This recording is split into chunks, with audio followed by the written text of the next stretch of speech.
Hey guys, this is Malik Foster from the Counterpoints Podcast, and I'm joined by my lovely co-host.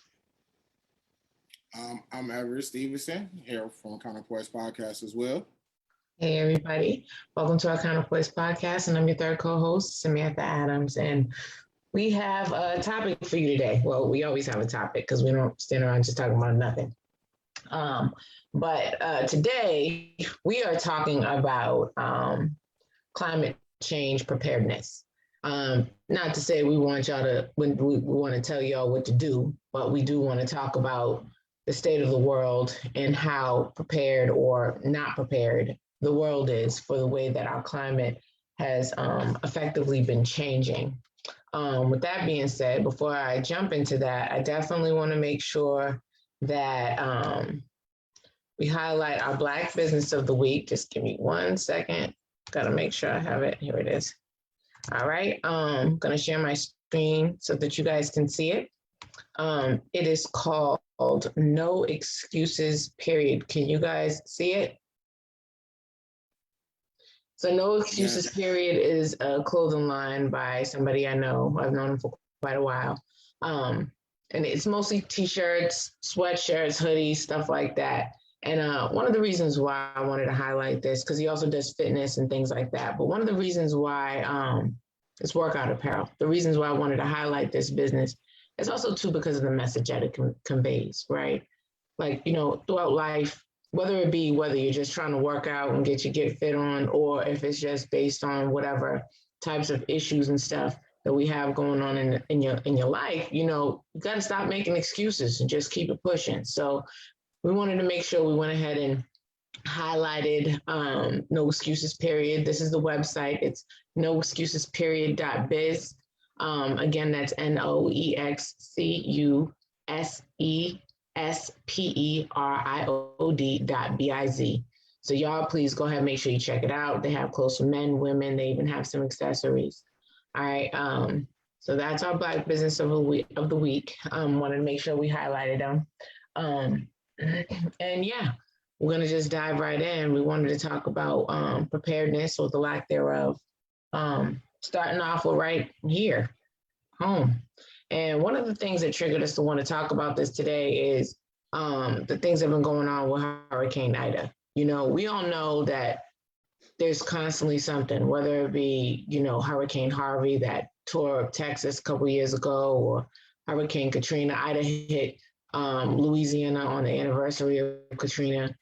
There's different things that are happening. Now, those are just the hurricanes, right?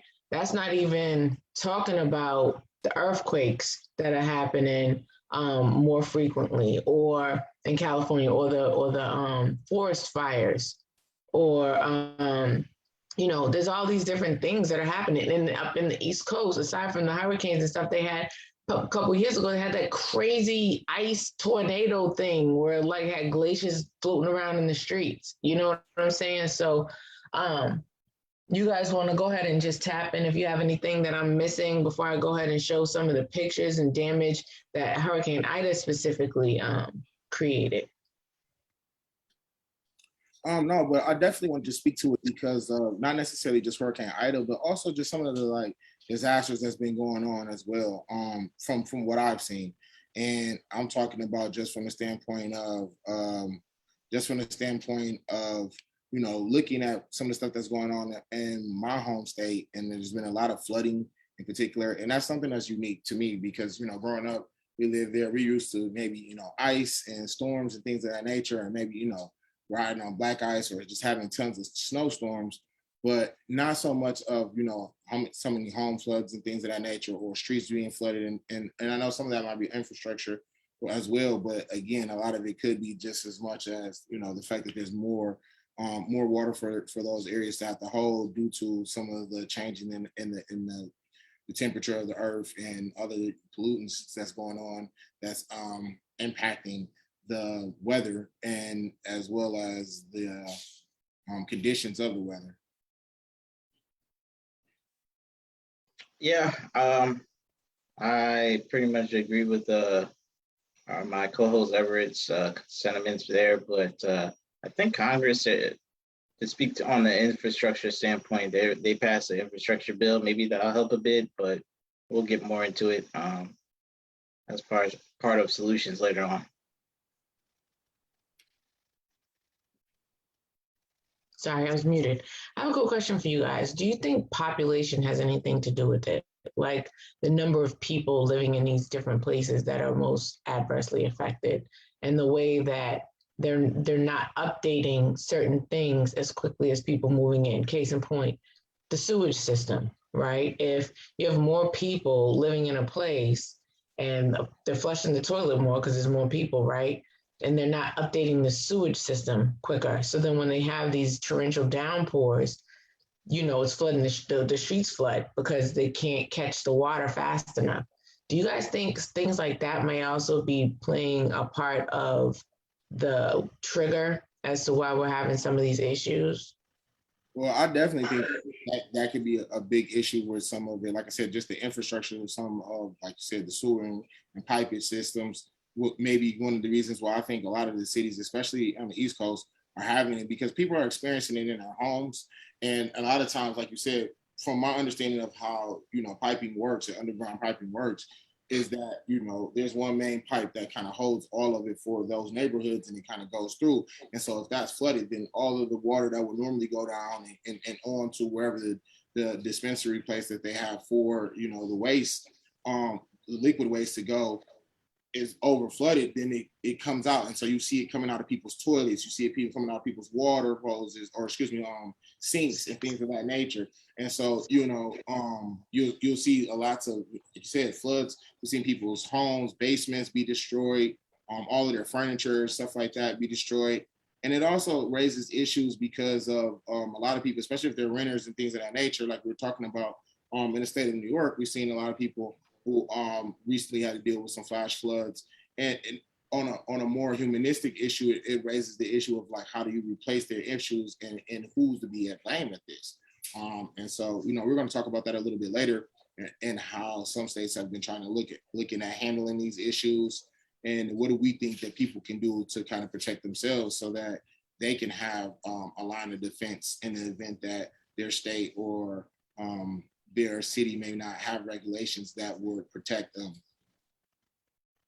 Yeah, I agree. I think population does have some type of effect on how bad the natural disasters are, especially with what Everett was saying with the sewage system, with the pipes. I think we need to upgrade that because, of what's happening with the flooding and things like that. So I agree. Yeah. I was just thinking about that while we were talking about it. So first, what we're going to do is go through some of the regionally how it's affected different parts of the country. The first thing I have is something from the Shade Room. They posted some pictures from Louisiana and Mississippi. Can you guys see it? Yeah. So this is in Lafayette, I guess is how you pronounce it, or Lafayette. I don't know. I don't speak French at all. So please, all of my French speaking friends, don't kill me, because I have definitely been cussed out in Louisiana for mispronouncing something before. But this is Louisiana. This is one of the cities or towns in Louisiana. It's flooded. Like this is sad, and it's very, very reminiscent of the damage that was done, and it was caused by Hurricane Katrina. Because when Ida hit Louisiana, was a Category 4 hurricane. Mm-hmm. And so you know, almost the whole city of New Orleans was out of, or they didn't have power. I know at some point. As you can see over here on the side, it says CNN was reporting on the day they posted this, which was 4 days ago, that 45,000 people in Mississippi and 5,000 people someplace else didn't have power. This is in New Orleans. Look at that. I just, based on this, you know, New Orleans has a huge culture in musical culture rather, and it was probably a mural attributed to some blues band. Is Morgan City. Tree ripped up the whole grass. Like that's crazy, and it fell in the house. Look at this. This is a store. That had to have been a tornado that ripped through that. Because like half the store is missing. That's crazy. Yeah, that's yeah. People going through trying to salvage things.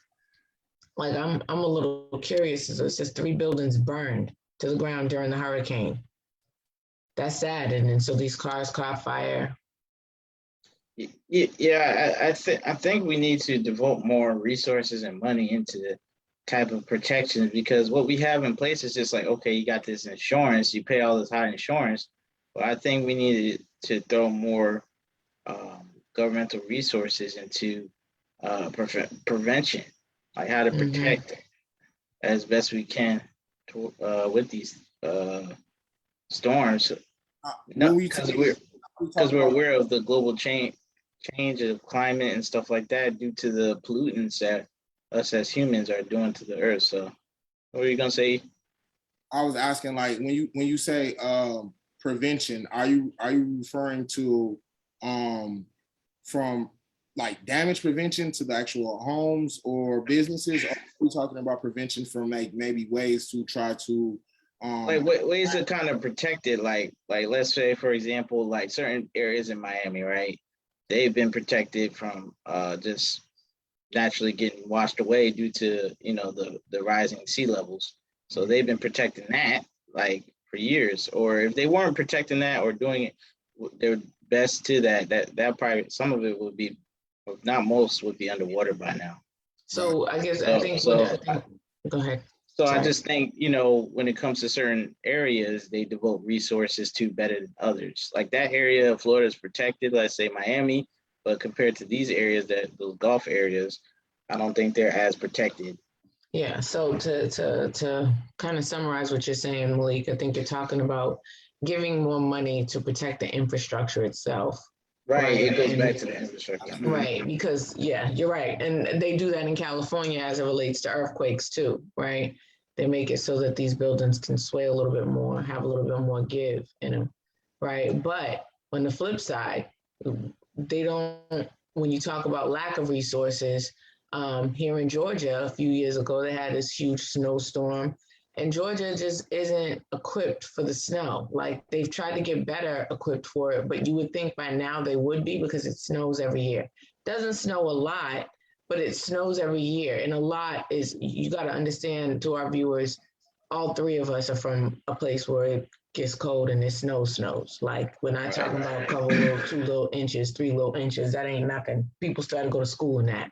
We're from places where there's feet of snow. I'm from Boston, Malik is from Jersey, and Everett is from Michigan. So, but what happens is, because they're not equipped, it ices, freezes, and then can't nobody go nowhere. Because aside from the fact that you don't have people who know how to drive in those types of weather conditions, they have put they haven't done what they needed to do to protect the streets, the roads, and the people, and people get hurt. I know at one point when they had that crazy snowstorm a number of years ago,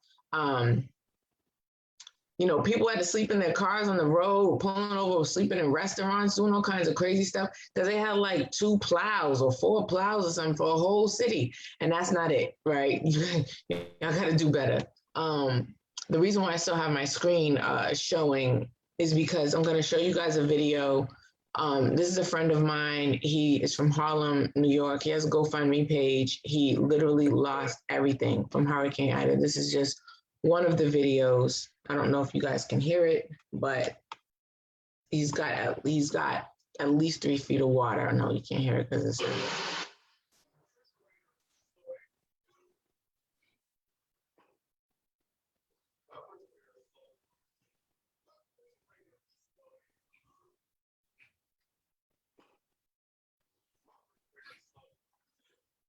That was a lot of water. Like Jesus. Yeah, yeah, Yeah, it was pretty bad up there. yeah. And the thing about his apartment specifically is he lives in a basement apartment. Well, was living in a basement apartment, and when the water started coming in, the fire department came and they opened the door and let 3 feet of water in after they were saying, don't open it, don't open it. So they let 3 feet of water in and then came back to, and then closed the door. Like they left 3 feet of water in and then closed the door with them still inside. Mm. So then, another batch of firefighters had to come around and rescue them to get them out. And that's what I mean about just the preparedness and the lack thereof, right? Because these systems, like that, like I was saying before about the sewage system, the sewage system, if it's not equipped, like in Georgia, we have flash floods all the time because the sewage system is just not good. It was much worse when I first came to Georgia a number of years ago. They've been working on it, but it's it's not that great. And when you talk about Florida, like Malik had alluded to earlier, talking about how it's sinking into the ocean. Um, with Louisiana, they've repaired the levees, but they need to like do something that's big because so many people lost their lives in Katrina, and it doesn't make sense to see, flooding of that nature or that kind of destruction in Louisiana to that extent. Like, you're going to still see it because you can't stop Mother Nature. But, you know, that's just my take on that. You guys want to give your input? Yeah, I was gonna say like, I think they pick and choose what they want to protect. Like the Miami example is perfect. Like how, without human intervention, basically a good portion of Miami would be already starting to go underwater. So I think in Louisiana's case, I think if you devote some more resources into that and just do the best you can, as they're always kind of vulnerable to these kind of things happening, like the hurricanes, the floods, and devote more resources to it. Because I feel like Florida's more prepared than, let's say, Louisiana, Mississippi, like those Gulf states, and they protect Florida a lot better than the Gulf states. Because when hurricanes happen to Florida, it's like I rarely you do hear some stuff. There was a bad hurricane. I forgot what hurricane it was in the early 2000s, but after that, I feel like they really fixed a lot of stuff. Andrew. So the Okay, Andrew. Oh, Hurricane Andrew. Yeah, yeah. I think what was that 2005, right? Around I there. think so. Yeah, okay, I'm remembering it now. Yeah, after that situation, they kind of fixed it. Like they kind of fixed a lot of stuff because when I was living in Florida, when it was hurricanes, it wasn't as big a deal, except the Hurricane Irma. But that was supposed to be the biggest hurricane ever. So that one was a big deal and it made sense. But as far as like the destruction, I felt like it was kept at a minimum. It wasn't as severe as it could have been. Let's say if that would have hit Louisiana, I think that would have devastated Louisiana. So I think, adding resources to protect the vulnerable states and areas and cities, and adding money to that and treating it kind of like Miami would be a big help. I would agree with that too. I think it also helped not only with just that, and I think a lot of the times is what we see is a lot of the times that cities devote resources to areas I think that bring them those resources back. Like when we talk about Miami, we're mainly referring to Miami Beach. When we talk about the rising tides and cities being proactive and making sure that they continue to raise the levels of the land so that homeowners and partiers and spring breakers can continue to come and enjoy the beach and all that the state has to offer. I believe that it is correct that we should ask FEMA and the government to maybe look into some things to kind of protect some of the Gulf Coast a little bit more in these smaller areas from having that happen. I know a lot of those things have to come from, again, resources to see how that would occur, because it like you said, is going to take us really devoting some more time and energy, and like you said, infrastructure to maybe helping those towns where they may not have a big tax base to support the type of infrastructure that they need. And that's why I think that that would be something that we need to ask, the federal government to do studies on and to investigate and to maybe look into seeing how they can protect some of those smaller areas along the Gulf or along the coast that seems to keep getting hit every time that hurricane season comes around. And to this point, look, being destroyed at worse and worse rates as the years go on. So I definitely think that it's something that we should look to work with other environmentalists, other people who work in construction or civil engineering to see if there's resources and ways in which, and the best resources and ways to prevent some of these tragedies from occurring, because again, they seem to be occurring a lot, and we have the right minds, the right individuals that could be brought together to possibly curb or slow down these tragedies that we see happen year after year, and now it's almost seeming like day after day. Yeah. In its current. Yeah, I think in order to like really address some of the solutions, we have to know what some of the issues are, right? A lot of there is a school of thought out there that there is no such thing as climate change. I don't particularly subscribe to that thought. I don't think that Malik will ever do either. They can speak for themselves though. But I just looked it up on nrdc.org, where it gives some information about what climate change actually is. It says that mechanics of the Earth's climate system are simple. When energy from the sun is reflected off of the Earth and back into space, mostly by clouds and ice, or when the Earth's atmosphere releases energy, the planet cools. When the Earth absorbs the sun's energy, or when the atmospheric gases prevent heat released by the sun from radiating into space, often the greenhouse effect, the planet warms. A variety of factors, both natural and human, can influence the Earth's climate system. That's the reason why we titled this episode Closer to the Sun, because we've been finding that it's been warmer. We've been having crazier weather. Some of those types of changes are like natural changes, where it's the Earth has gone through the warming and the cooling phases. And it's been doing that forever. That's not anything new. But the thing is that those forces, they contribute to the climate change, which includes the sun's intensity, volcanic eruptions, because volcanoes have been erupting. We've been hearing more about that too. Changes in naturally occurring greenhouse gas concentrations have been taking place as well.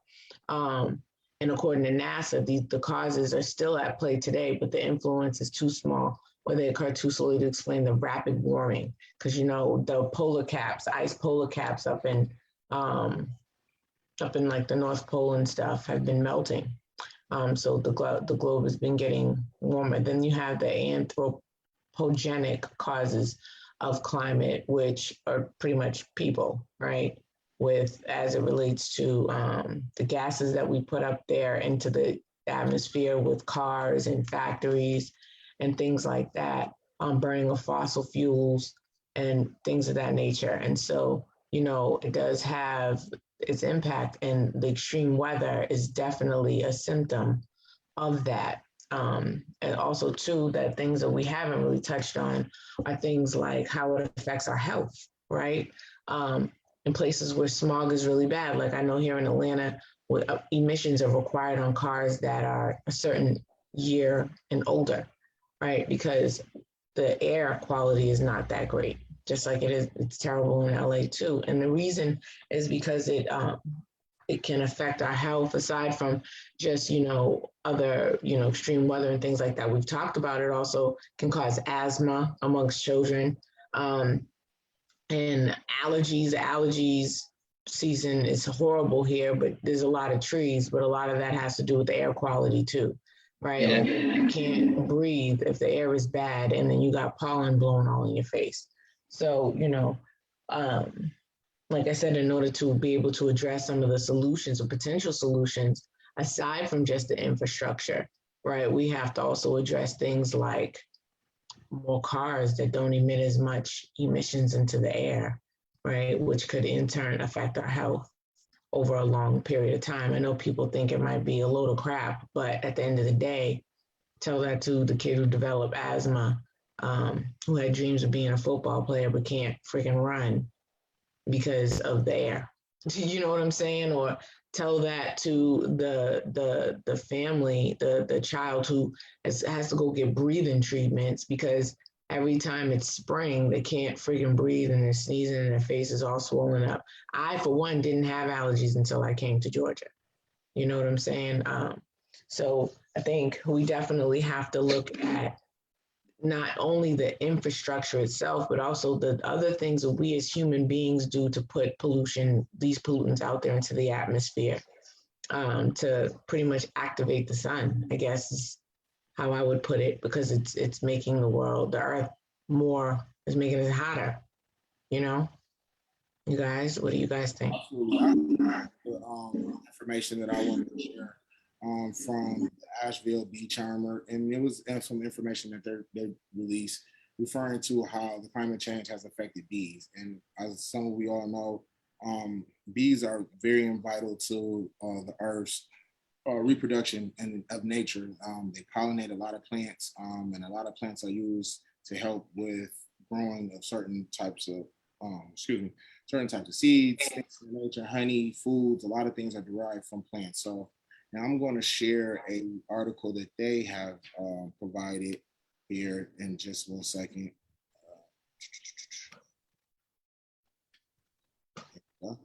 Okay, can you guys see it? Mhm. Yep.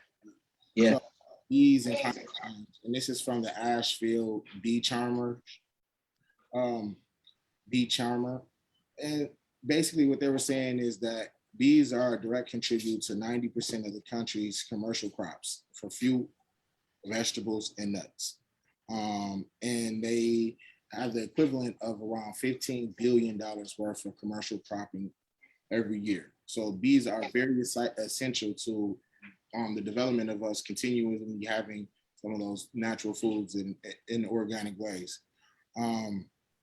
So some of the things that this article also described was some of the losses in bees that we have going on recently due to climate changing. And so just some stats that I saw in this article as well that I just want to talk to. It says that researchers reported that about 40% of the US honeybees clones died between April 2018 and April 2019, which was a 13-year high. It also stated that over the past 10 years in the United States and Europe has reported a loss of about 30% of higher, of substantially more than is considered normal or sustainable bee population. And one of the last things that I saw too at the bottom was that it said that bees and pollinates affect 35% of the world's agricultural production. And the last one was stating that bees pollinate 80% of the world's plants. So in addition to just some of the things that we're seeing affecting humans, as far as like floods and fire, well, not necessarily fires are starting necessarily with nature, but the dryness of the air, which is what contributes to the fires being able to just continuously flow so easily. It's affecting not only just us, it also affects some of the other inhabitants of this earth. And I think it's one of the things that we definitely need to be mindful of, even in our day to day. So one of the things that we talk about is ways we can got to go a little bit less or go greener. Like I said, something simple as recycling. I've noticed that they have a lot of places. If you choose to want to be a part of this part, they have a lot of places that's been doing like actual beekeeping hives. You can actually get like a little bee set, and you can keep your bees there and make your own honey and things of that nature. If this is one way that some people would like to participate in trying to help the world continue to be a healthy place. So I just wanted to add in that article right there to let people know that not only are we being affected, but of course other animals and other animals are also being displaced because of it. But this is one that I think is very vital because of how it has such an effect on other things, the attenuation of the activities that take place from the bee and what it offers are monumentous to our survival. Okay, yeah, I think that's important point to bring up. Like people, I guess um, they downplay the role that other animals and plants and species play a role in this world and in this country in particular. We just focus on ourselves, what we got going on, but animals and other inhabitants uh, help contribute besides humans to this planet. So we definitely want to protect them because they have an important role in sustaining our food, as that article pointed out, and our current livelihood as well, with the oxygen, with the plants and trees and stuff like that. So I think that's important. Good point, E. Yeah, I do. I absolutely agree. A lot of times bees are things that are overlooked. People don't like bees. They sting you. But at the end of the day, they, like you said, they're very important to our ecosystem. And so one of the other things we also wanted to talk about was the global impact of some of the things that are going on with regards to climate change. So on NASA's website, there's a bunch of stuff where it talks about how climate has changed throughout history. It says that just in the last 650,000 years, there has been 7 cycles of glacial advance and retreat, with the abrupt end of the last ice age at about 11,700 years ago, marking the beginning of the modern climate era and human civilization. Most of the climate changes are attributed to very small variations in the Earth's orbit that change the amount of solar energy that our planet receives. But the current warming trend is of particular significance because it's unequivocally the result of human activity since the mid 20th century, and proceeding at a rate that is unprecedented over a millennia. So that just pretty much means we as people are kind of destroying the earth at a rate that's just astronomical. And then it goes on to say that it's undeniable that the human activities have warmed the atmosphere, ocean, land, and in that widespread and rapid changes in the atmosphere, ocean, cryosphere, and biosphere have occurred. And it goes on, you know what I mean? And at the end of the day, I think the main thing that we've been just trying to just drive home is that there are definitely ways um, to make sure that we take better care of our planet. Like, for example, you suggested, making sure you recycle. One of the things I suggested is emissions and your state making sure that they have something in place as it relates to emissions.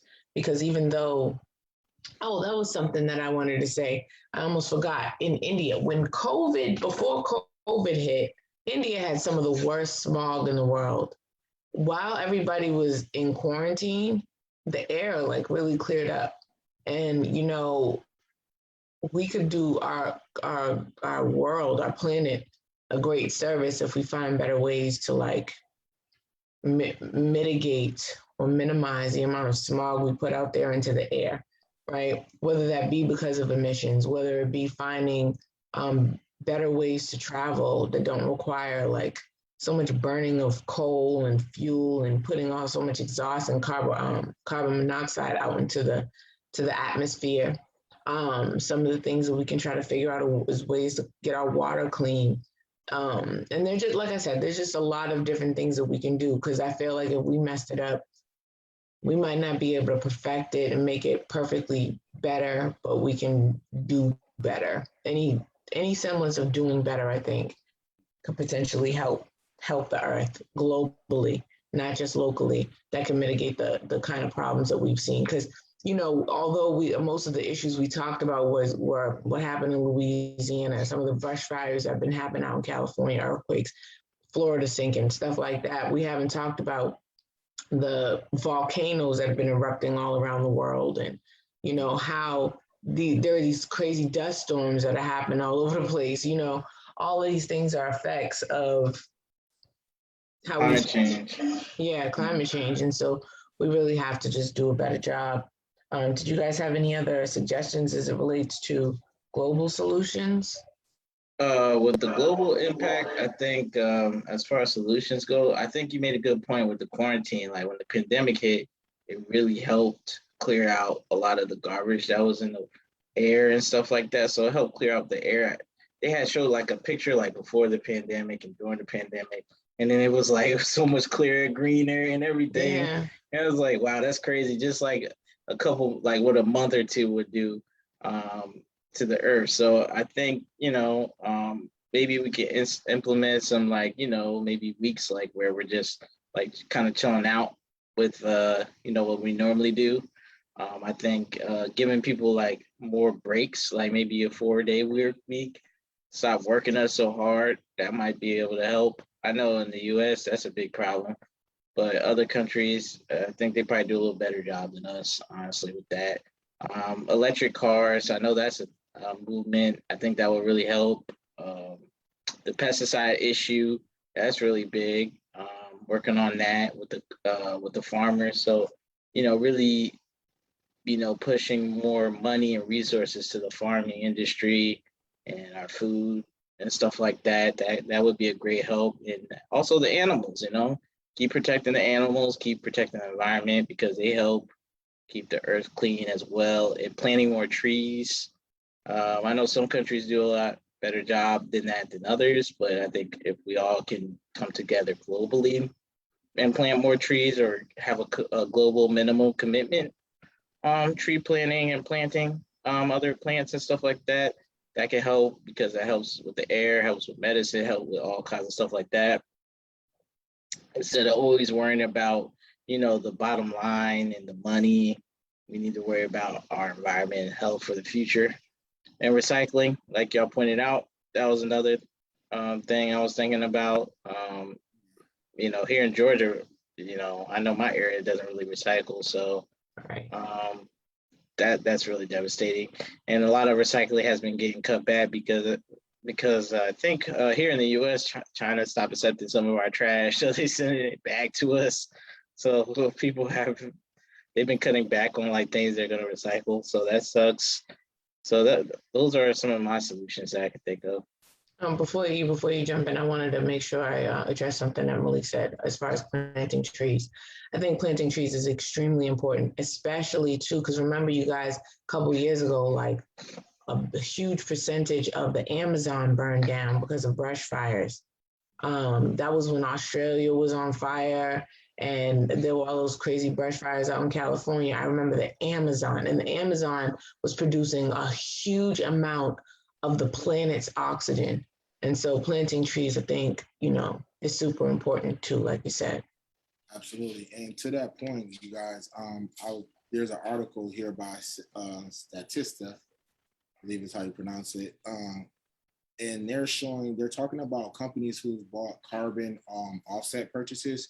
And essentially what carbon offset purchases are when companies buy credits to purchase land on property in which, like we were talking about, planting trees, or that they will just dedicate to allowing for oxygen and the nature to develop. So they listed here three of some of the biggest companies to purchase some land that's supposed to be held. But one of the things that they said also too is that a lot of the land that they're purchasing were already held and protected land. So it's just kind of like being transferred over. They're already protected. It's not like it's new land that you're going to reserve for protection. However, some of the companies that they listed here, based off of, this is information they received from Bloomberg, stated that Delta purchased, metric tons in the largest amount, followed by Alphabet, which is Google, and then Disney, Salesforce, and JP Morgan right behind them between the years of 2017 and 2019. These were some of the companies that are found to have purchased some of the most land. And what they said that they do is they buy these lands from companies such as the Nature Conservative. I don't know if you guys can see the screen. It's just my screen that's not showing all of it. But they show land. Can you guys see all of that article, or is it not showing? It's like cut off a little bit. Okay, Scoot it over to the right. Yeah, there you go. Yeah, I can see it now. Yeah. The article stated that, again, that what they do is they buy it from groups, environmental groups who have these lands, like the Nature Conservancy, and this is a company in particular who has sold some of these carbon offsets to some of the larger companies. So there's some ways that companies have been trying to work towards reducing their carbon imprint that they're producing in the company. Again, I've seen with like Nike, another company, they are looking to go towards like a zero emissions type of movement from even with some of the shoes, which I wanted to get like a pair. I think they had like a thing called a Space Hippie 04s. I wanted the Jade and Kara. So if anybody ever watches this one day, send them to me. I always love shoes. So yeah, but that's another shoe that they had made that was pretty much trying to be from recycled goods. I also see that they're looking to try to get towards a zero emissions statement at some point in time. I see a lot of companies working, stating that and advertising that they're looking to move towards that. So I'm hoping that that's something that they actually work towards and do. And it's not one of those things like as we talked about in the past, where companies kind of like, jump on board, say some things and not actually follow through with it. So those are some things that I think we can see that we've been able to see from companies that they can do. I also like to see them purchase some other lands from other individuals and add that also remain reserved for CO2 purposes as well. Some things I think that we can do is continue to have some lands in local communities where we may have little gardens. So that would be something that would be helpful to allowing our local areas to have something for one, not only just a potential to teach the sustainability within food, also teaches the practice of the things that go into growing the plants. You have seasons, you have times in which you have to resoil the dirt, you have times in which you have to go through, and the discipline that it takes to actually build things is some of the things that I think would also help individuals learn skill sets that will help them develop in life. So I think that's I don't want to say double some fold, but like it has multiple benefits that would come from us having local communities that have gardens like that as well. I know when I went to the New York Conservatory, not conservatory, but excuse me, the garden, Botanic Gardens, they had like a little area that they dedicated to like, children and in their growth and learning about planting flowers, planting seeds and things of that nature. So I think that's some things that we can do to kind of help. Other things, like you said, maybe working on not necessarily driving to some places, some things that cities can do, work on maybe like major cities, if they can, and they have the ability to find structures where they can do, like you said, those subways or things of that nature, trail routes, stuff that they have in a lot of major cities that could cut down on some of the carbon emission that's going out in this world. And other than that, like you said, working with the governments to try to find ways in which they can find infrastructures to try to either help set back, like you said, the waters from being to rushing into the pipeline so that they don't be overflowed or overworked. So however they can maybe build, if there's like layers that they can do so they can kind of break it down, as I'm assuming that they had to do when they had to rebuild the levees for Katrina. But I know that we have the right minds and resources to do it. I think if we can, direct the right resources as far as funding and things of that nature for individuals and for those communities, hopefully it will greatly allow for those communities to continue and for people to grow in those areas and develop those cities so that they can continue to grow. And like we said, pollution and people's population is one of the major reasons why we are having a lot of these issues as well. But at the same time, we're going to work towards, I think that we can work towards ways in which we can share this earth, no matter how many people continue to come on it effectively and allow for people to continue to live on here and have an earth to share. Yeah. So what are you guys' thoughts about how it will happen in the next 20 years with our planet? At the status quo, like what we're doing.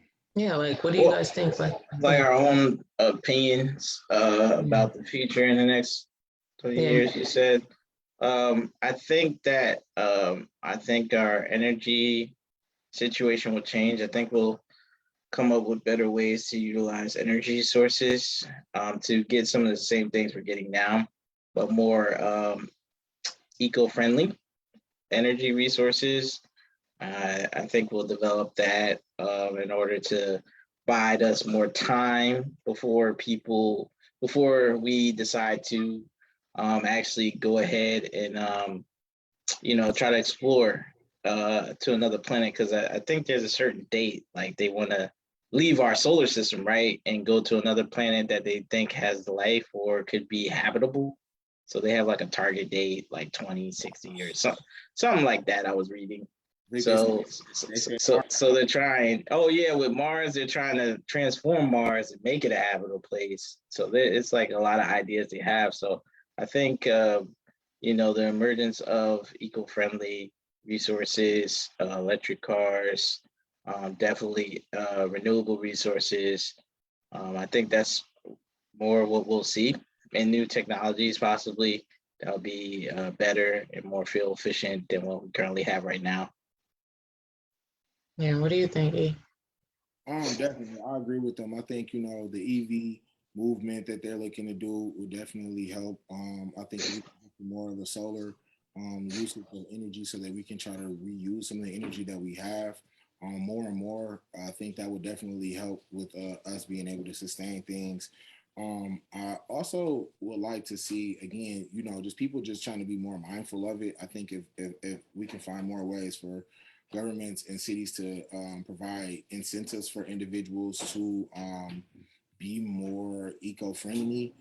That would also help, because I know we're in a time, and we've been in times in which people are looking to try to get any or try to find advantages in which they can the best way they can. And so if we can help people help themselves, as far as like if governments can kind of maybe provide some type of understanding, whether it's just anything like, oh, okay, you bring your all, and not necessarily just governments, if this can be small businesses as well. I know a lot of companies like Trader Joe's or IKEA, they have like the little plastic, reuse things, or some companies have like if you bring your cup, Starbucks, whatever, we give 50 cents off if you reuse that same cup or something like that.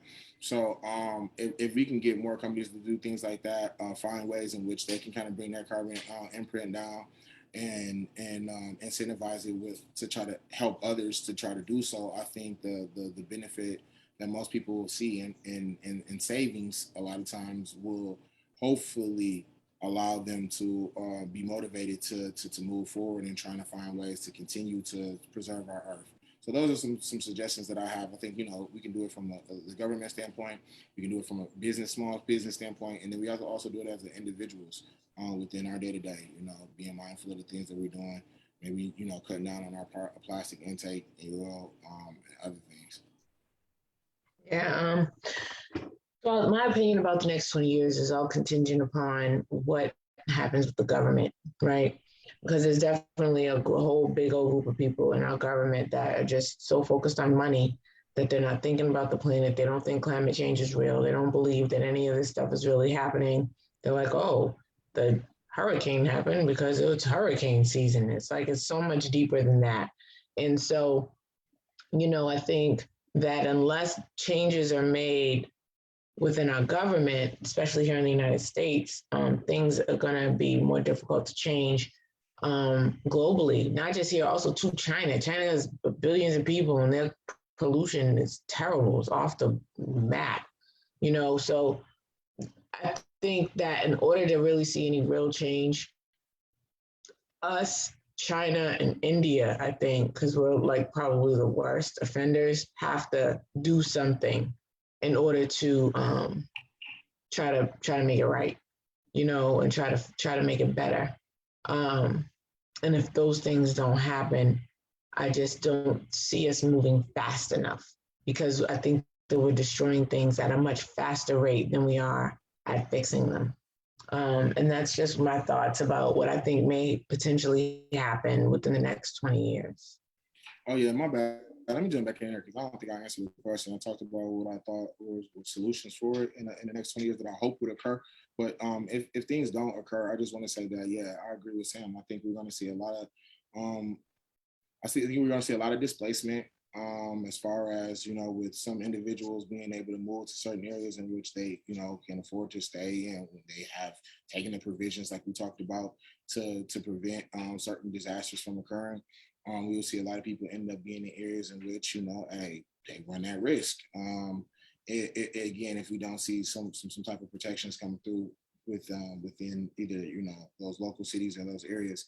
And lastly, I also think that, like Malik said, I don't know if it's in 20 years though, but but the way we see things progressing nowadays, we already got people orbiting out there, damn near getting ready to start advertising, I guess, like you said, and space and things and that nature. So maybe we will see some people actually get up and leave and try to start life in another planet. I believe we were saying, Yeah, I mean that's the plan eventually. So I want to get us into the motivational minute. I have a quote by Margaret Mead that I think that's perfect for what we're talking about today. I'll read that to y'all. Never doubt that a small group of thoughtful, committed citizens can change the world. Indeed, it is the only thing that ever has. So I think if we all put our minds together globally as citizens of this earth, we can help change the world for the better and make it an equal friendly place again, because we're the ones that cause most of the damage. So I think we can fix it. Absolutely. I concur. Let me go ahead and reintroduce our Black Business of the Week. It is I just had it up. Oh, here it is. It's for the clothing line, No Excuses Period, NEP. He goes on these campaigns all around the country sometimes. It's for workout clothing, apparel. He's got, like I said before, t-shirts, hoodies, tank tops. He has them for men, women. He's got accessories. He's got jumpsuits. See, like I clicked on women, for example. And then it gives a little bio about him. His name is Mark Barnhill. He's from Pennsylvania. He's from Philly, to be specific. And fairly reasonably priced, $30 for a t-shirt. And, he's got some cool designs and stuff. So it's not even just the simple NEP, No Excuses Period. He's got the one with the palm trees and things like that. See, and he's got tank tops, t-shirts. I see the prices change. Some of those are $25. And it goes on and on. So, and then, let me just go ahead and show you the under accessories is really a suit, like a tracksuit or jumpsuit, sweatsuit, whatever you want to call it. That's $125, but it's for the whole suit. So go ahead, check them out. Again, the website is noexcusesperiod.biz. It's noexcusesperiod.biz. Make sure you check them out. And go ahead and get you some No Excuses Period apparel, because at the end of the day, we don't need anybody making any excuses for anything. And so with that being said, I'm going to go ahead and conclude. Start concluding anyway. So again, today we talked about climate change and preparedness. And to be completely honest, I just don't think we are effectively prepared for the things that have gone on as a result to climate change. I think that in some areas, like we touched on, they may be a little bit more prepared than others, but I just think overall we're not. Otherwise, you wouldn't see the extreme flooding. You wouldn't see the crazy ice, like the ice storms having icebergs floating up and down the streets in New England. You wouldn't see the fires happening at such an intense rate all over the world, not even just here in the United States, like in California, but remember Australia was on fire for a while, half the Amazon burned up. And I think that there are some solutions, but I think we just have to do more, like they choose wind energy, solar energy, emissions, things like that. And we just got to do better. So that is my final thought. I'm going to let Everett and Malik do their final thoughts. But before I let them do it, I'm going to go ahead and drop my socials so that you guys can remember to go ahead and follow me and follow us. If you want to follow our Counterpoise podcast on Facebook or Instagram, it's Counterpoise Podcast. We go live every Sunday at 11:30 here on Facebook, and we also go live on Wednesday for What's Up Wednesday. We talk about hot topics, play games, and all that good stuff on IG Live.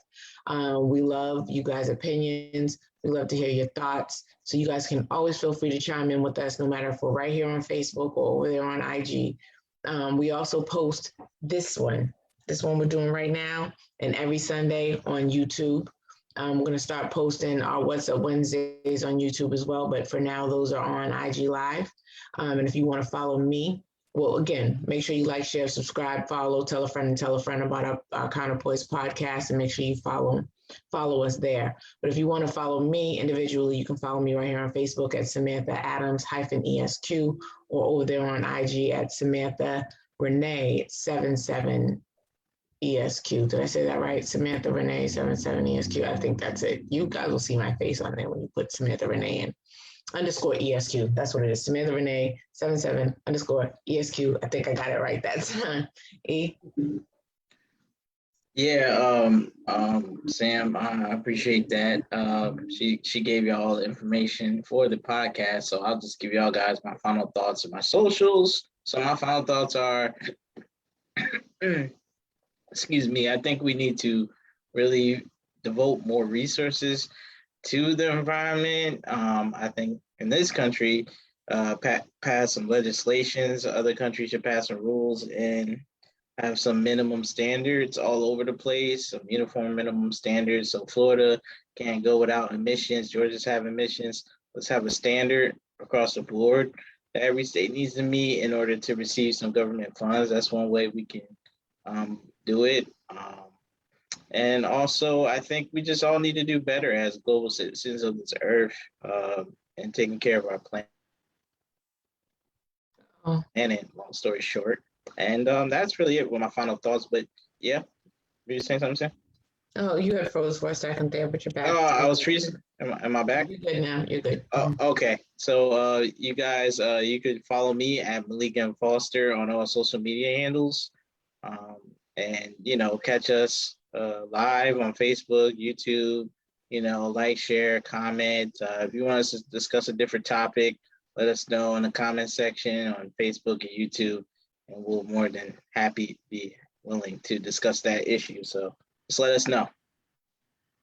Definitely. And just to echo some of the sentiments of my co-hosts who were just speaking a few minutes ago, I think that all of those things are things that we need to do on our final thoughts. And like I said, infrastructure, we need to work on that. We need to work on, working with companies in particular, again, to continuously look to find ways in which they can try to lower their emissions and to find ways to become more green efficient. And then as individuals, we need to just find ways that we can do what we can day to day to either try to find ways to lower our use and our waste so that we can share this earth with those to come and those that we have here with us. I just want to just say, as far as everybody, like you said, you can catch us on Wednesday, 7:30 or 8:30s on our Instagram. Please join in, tap in with us, let us know what you have, any thoughts, any comments. Also want to tell you I appreciate you guys reaching out today, or reaching out to us anytime that you left comments or anything like that during the shows. We appreciate it. Feel free to leave anything or DM any questions or videos that you may want us to discuss. You can catch me at thatguy2104 on Instagram. I think that's pretty much all I got right now. With that, we want to thank everybody for this show. We're going to go ahead and wrap this one up and get ready to tap out for the day. Good show, you guys. Appreciate y'all, and everybody stay safe. Absolutely. Hey.